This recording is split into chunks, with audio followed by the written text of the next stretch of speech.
I'm here in Val di Sole for the World Cup, but it's been raining, the track is looking gloomy, and bikes are grim and muddy at best, which means they're going to need to be cleaned a lot. So I thought, what better place to get some pro tips and tricks on how to clean and wash your bike from a pro mechanic down in there.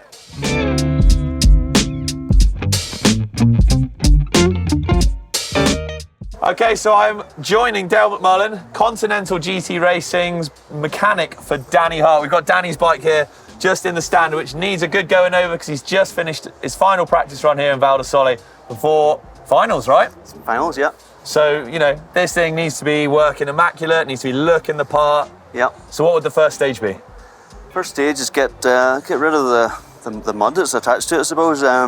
Might sound silly, but it's important to get rid of the grit so we're not actually rubbing grit. Okay, so like a pre-wash, get the bulk of it off kind of thing. Yeah, pre-wash, yeah, that would be. All right. Well, you seemed armed and dangerous for that, so I'll step back and leave you to it, mate. Yeah, and suppose people might go, oh no, not a power washer, but it's just as long as it's a good tool for the job, as long as you stay away from the bearings, no direct contact with the bearings, or we can do it, come in from the side, that's okay, as long as you don't But you're not just going full ham, holding it in on there like that? Yeah, just blowing the grease out. Cool, okay, mate. So, okay, yeah, I'll go for it. I'll let you take her away. Yeah, so normally I just follow the lines of the bike, so you'll see I'll just follow the tyre.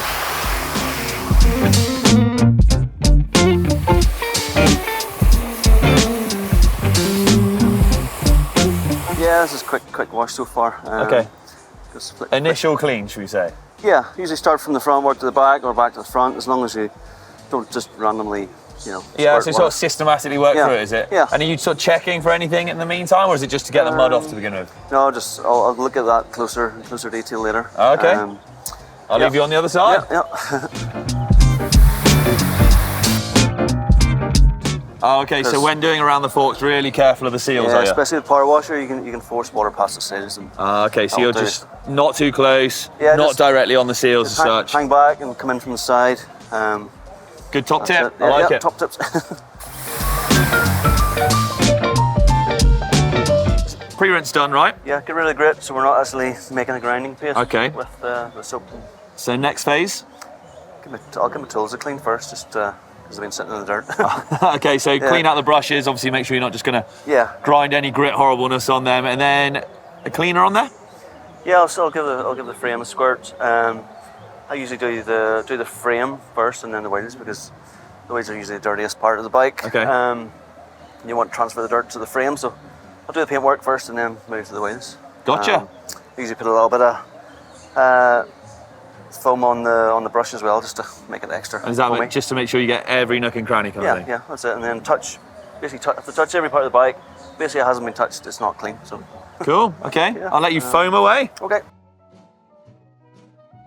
So I usually start with the paintwork, in around the wheels, follow the rim all the way around, try and get some strokes. Okay, with the brush I'll start getting stuck into the paintwork. And do you, when the bikes come back down off the hill, like Danny's bikes come in, do you work will Danny give you any heads up as though, this might be a bit iffy, this might feel a bit wrong, something like that? Yeah, well, for example, he actually twanged the rear disc there on the last run, so he basically gave me a heads up on that. Something needs swapping out, so yeah, he'll just tell me what's... Although a lot of the time he causes damage without knowing, so... I think that's probably just a perk of, well, not a perk, maybe like a side effect of downhill, should we say? Yeah, and especially here in Val di Sole, it's pretty rough up there. It is a wild track, yeah, especially this weekend. It's looking like it's going to be a wet one. So I guess with that in mind, obviously keeping these bikes running even smoother is more important.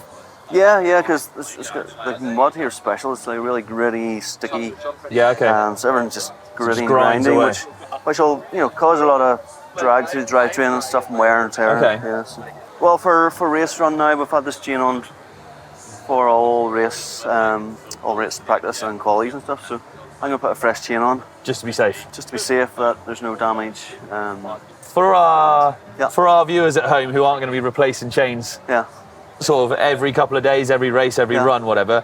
What would be the best advice in terms of sort of degreasing, re-greasing, things like that? Would you sort of use a degreaser and then just sort of lightly lube it, wipe off the excess, that kind of thing? Yeah, Personally, you know, you start with a new chain, I suppose. You just clean after each ride, really. And I try not to use too much of a wet. Wet lubes go really gloopy and attract the dirt in my mind. So I try and go for an intermediate or a sort of a drier lube, which is maybe not easy.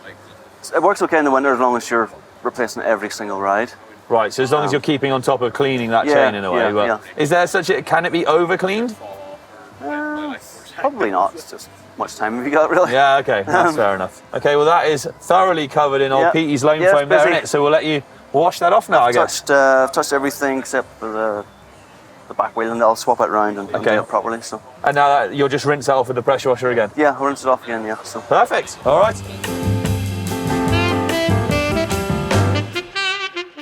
Also, if you're wanting to wash your hubs, we tip with washing your hubs with a power washer.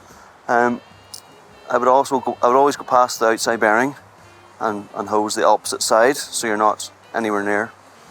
You're nowhere near the bearing, really. I suppose like this.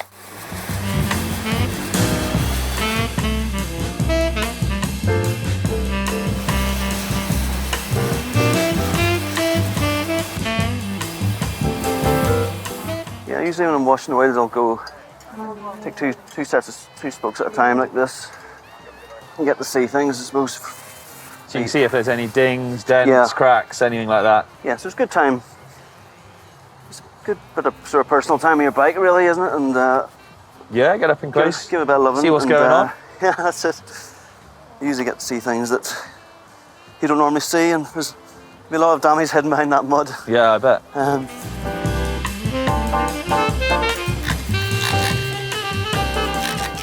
Yes, there's lots of different get the old different tools. So this little brush here is actually good for scrubbing tires or perfect. Getting in and scrubbing pedals and different tools. So that's a firmer bristled brush for getting. Yeah, it's great actually. It's I'd use it for scrubbing tires if they need a good scrub.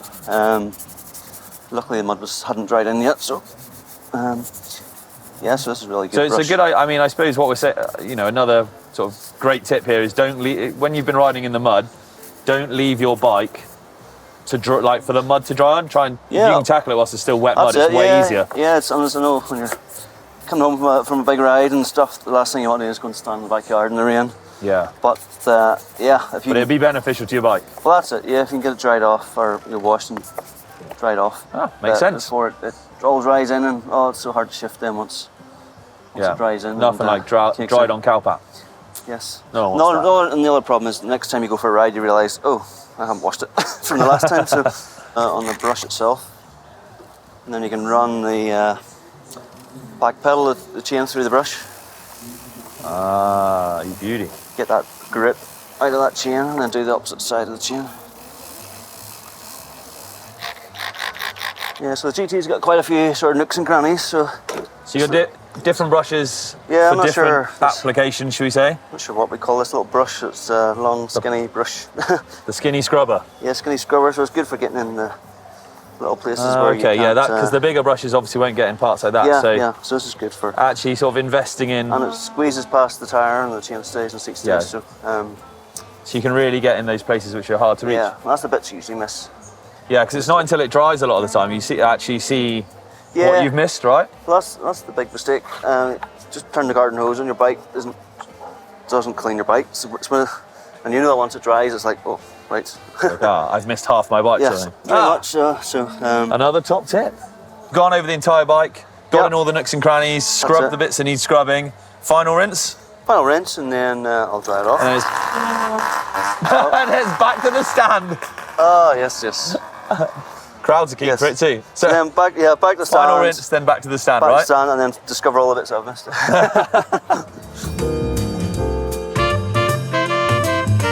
Right, Dale, we're all done. You've been over this sort of top to toe, here, there, and everywhere. It's looking absolutely spotless. So now what do we do? Back to the stand.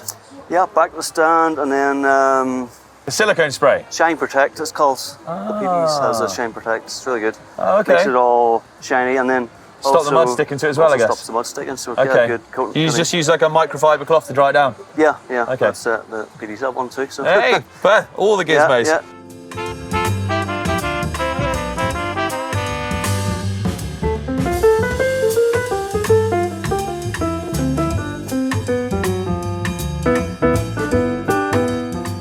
excess going to splash around the place.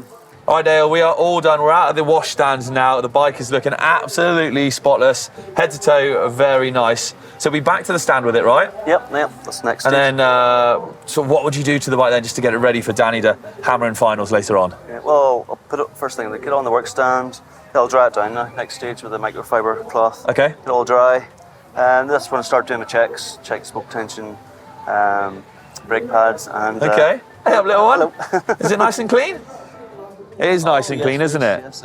Dry it all down, and then I'll get the protecting shine on the frame. But it's maybe even best to take the wheels off or cover the discs up, because that's the big thing. You don't want the spray. It's like probably a silicone-based spray. You do not want that near your brakes.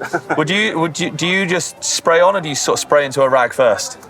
I'll spray it sort of gently onto the frame if the wheels are not on the bike. Conservatively, should we say? Yeah. Just don't want it going everywhere. Or else I'll cover up the brakes with the cloth, or take the wheels off. Nice. But you really need to keep the silicone spray or the protecting shine from the discs. Okay. And the same with the chain lube. Like the PD's products are all from a bottle, not from the spray. Yeah. I think it's much easier to apply. Well, it's much safer to apply to the chain. You're not spraying past the chain on your discs and stuff. Perfect. See that quite a lot. Yeah. Cool. All right, mate. Well, look, Danny's race run is fast approaching, so I shall leave you to it. But thank you for giving us the full run through of what you would do to his bike to get it race ready. Hopefully it's helped you lot out there. But from us, for now, we'll see you later.